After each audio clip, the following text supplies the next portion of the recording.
15-minute mindfulness class. So I'll lead you through a little bit of breathing. I'll lead you through a little bit of guided meditation. I'll give you a little bit of time in stillness, and then we'll end in relaxation. As we get started, I know that you can see me sitting here on the floor. I actually am sitting on a block. And the reason I'm sitting on a block is so that my hips can be higher than my knees. So you could use a couple of pillows if you wanted to sit on the floor. If you have yoga blocks, 1 or even 2 yoga blocks. If you have a yoga bolster at home, that can also be nice to sit on. But if you're choosing to sit on the floor, position yourself so your hips can be higher than your knees. It's going to make it a lot more comfortable for you. Other options are to sit on a chair. And normally when people choose to sit on a chair, I'll direct them to actually place something. It could be a block, but it could also be like a pillow or a rolled towel at the low back.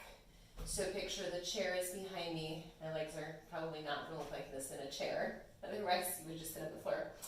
And put that right at the low back so that you're not leaning against the chair in a slump, but the spine can stay a little bit longer. And as we move through this, don't feel like you are stuck. So if you need to make a short kind of wiggle of the legs or the arms and then a reset, feel free to do that. I normally just recommend that you make the reset or the repositioning very mindful and kind of short and decisive. So if you know that you got to move, things have got to shift in terms of the position, make a clear choice, do your thing, and then settle back in as efficiently and quietly and skillfully as you can. And you'll see the difference just in terms of allowing that not to break your focus. So anyway, we'll get started. So find whatever your comfortable seat is going to be, and go ahead and let your eyes float closed. Alternatively, you could let your eyes remain open, perfectly fine, and just let the gaze be a little soft. Or you can even think of, if the eyes are opening, that the gaze is a little bit wide, so you can see into the peripheral vision. And the first thing we'll do here is tune into our body position and the presence of our breathing. So as you start to find your seat, begin to notice the low back and whether there is a presence there of a curve, a slight curve in the low back. So that means that the pelvis is either in neutral or slightly tipped forward. And that's what we want. So we don't want to tuck our tailbone under. We want to let our tailbone kind of stick behind us and create a little curve in the low back. That seems to be a little bit more sustainable for seated meditation and mindfulness practices. So you can kind of tuck and tilt the tailbone, the pelvis a few times until you can find that gentle curve in the low spine. And out of that gentle curve in the low spine, that slight forward tilt of the pelvis, just think about sitting up to your full height, really regal. So think about expanding along the line of the spine and also laterally. So you're really taking up space in all 3 dimensions. Broadening through the collarbones, relaxing through the tops of the shoulders, and allowing the shoulder blades just to be easy and settled on the back. So they're not squeezing together on the back, creating tension. And they're not wrapped too far to the sides of the body. The positioning of the shoulder blades can help you maintain that beautiful posture. Take your awareness to your hands and just choose a decisive position or resting place for the hands. They can be on the knees, palms down, resting on top of the legs, palms up. Sometimes, often, I'll fold my hands and rest them in my lap. And you can also use a mudra, which is just a hand position. A common one would be index and thumb touching as the palms rest face down on the knees. This is called Chin Mudra. The The feeling you want to experience is that the hands are given something to do, purposeful yet relaxed.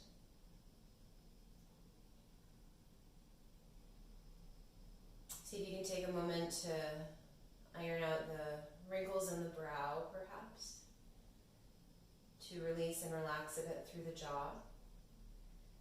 And take a slight tilt forward so that the chin draws slightly closer in toward the throat, and feel that translate to length along the back of the neck. And here we're going to focus in on the breathing. So you don't have to do anything different to your breathing. You're just noticing it. What is the rhythm? What is the depth? What is the quality of your breathing today? If you come back to this practice or this class, maybe you can even compare and contrast. How is my breathing different from yesterday or the day before? See if you can notice where the breath moves the physical body. So are you feeling it more in the belly, higher in the chest, more in the front of the body, more in the back of the body? Are you feeling the sides move? None of these are wrong. They're just aspects of breathing. So notice what is most present, most noticeable for you.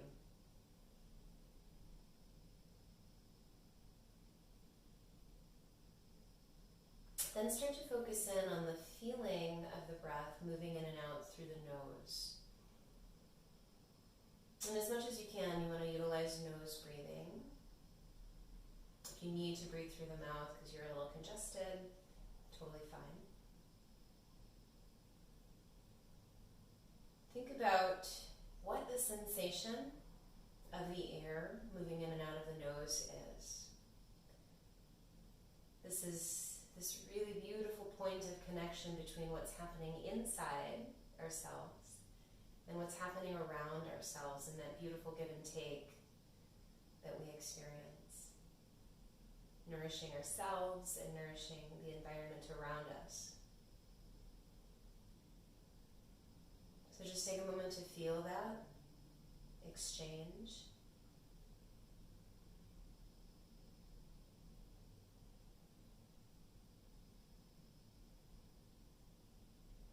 And maybe you notice here, does the breathing quality, the rhythm, the depth, the sensation, does it tell you anything about where you happen to be mentally or emotionally today? Is there anything that's linked about it? And you don't have to think too hard about that. Just if something comes up, notice the connection.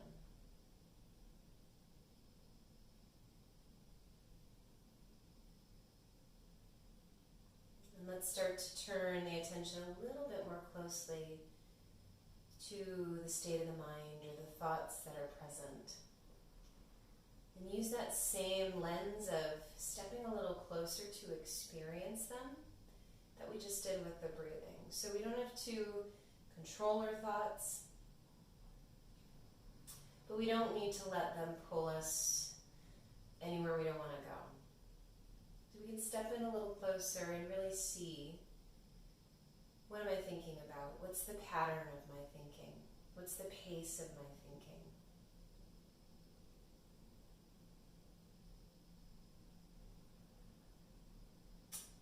And see if you can do the same for the emotions. So, what is the pattern or flavor or even color of the emotions that are present for me today? Rather than thinking that we need to change them, what is present?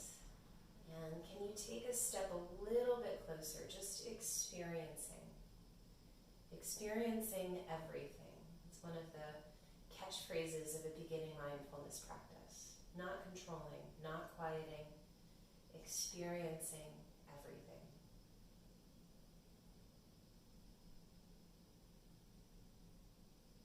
Sometimes sometimes the emotions actually come hand in hand with a physical sensation. Like warmth, the feeling of warmth when you're happy, or your heart beating a little faster when you're excited. So maybe you can trace an emotion that you've identified to a feeling in the body. If it's pleasant, then feel free to enjoy that. If it's unpleasant, you can think about just attaching a description to it. Unpleasant. Acknowledging that it's unpleasant, and knowing, like all things, that it will pass. Everything is temporary. So we can experience something that's a little uncomfortable, a little bit unpleasant, and know that it will pass. And on the flip side, we can experience something that is great. So maybe you found an emotion that has a pleasurable sensation linked to it. We can experience that and enjoy it, but we don't want to cling too tightly to it. So just like the unpleasant things, it passes. And if we cling too tightly to the things that we enjoy, or look only for the things that we enjoy, we often end up leading ourselves back to that same place of unpleasantness. So acknowledging both the great and the not so great sensations, the things that we experience, and things that we allow ourselves to let go of, we allow to travel through us.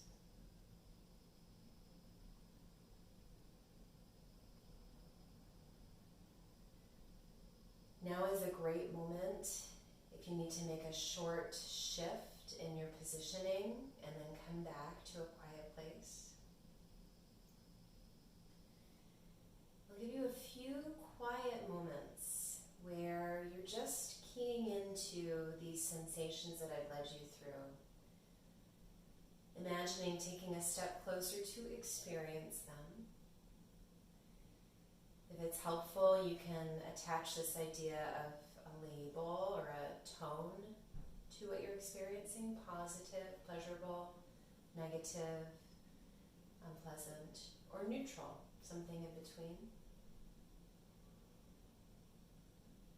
And just allowing yourself and your attention to go where it is called.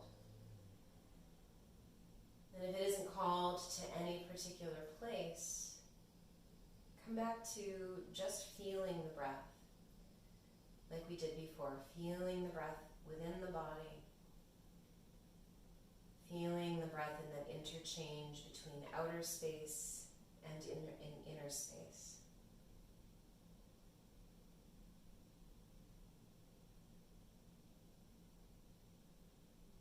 So we'll have a few quiet moments, and I'll guide you out of this into a little resting time.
So if you are comfortable in your seated meditation or mindfulness, feel free to continue there. A teacher of mine once said, if you get 3 strong urges to get up from your meditation cushion, then that's probably the time to end the meditation for the day. So if you've had that, or maybe even more, go ahead and shift yourself quietly to lying down, finding any comfortable, clear space. And if you're lying down, you'll stretch the legs nice and long. The arms will be along the sides of your body. Again, your eyes can be open or closed here. Take a moment to, again, feel as though you're taking up some space. Those of you lying down, let the feet flop open. And let the shoulder blades tuck underneath you. Feel the collarbone stretch a little longer.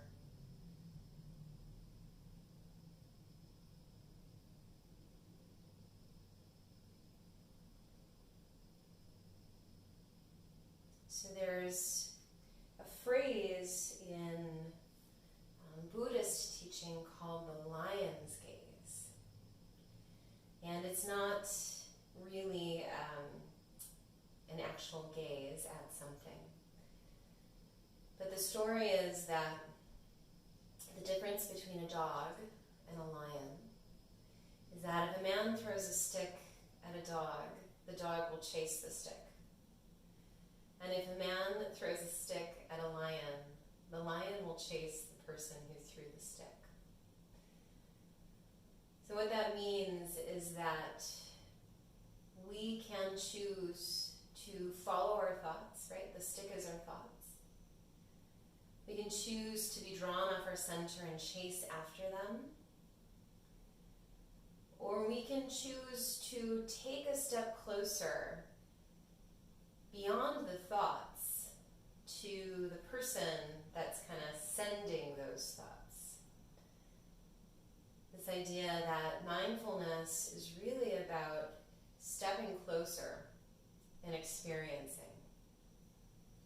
not chasing after the thoughts or allowing them to lead you.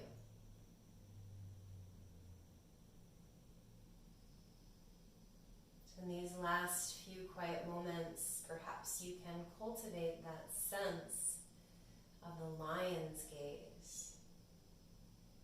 This idea of bravely stepping up a little bit closer to experience what is present physically, mentally, emotionally, in the breathing. To experience the good and the not so good and the neutral.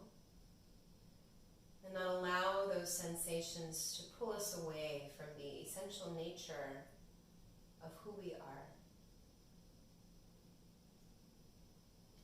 If you're still in seated meditation, you can place your hands together in prayer at the heart. If you're resting on your back, perhaps cross your hands over the heart space. Take a moment to seal in this time and this practice. Thank you for joining me. Take all the time you need to transition out of this, so feel free to stay here a little bit longer if that would feel good. And I hope to practice with you again soon. Have a beautiful day.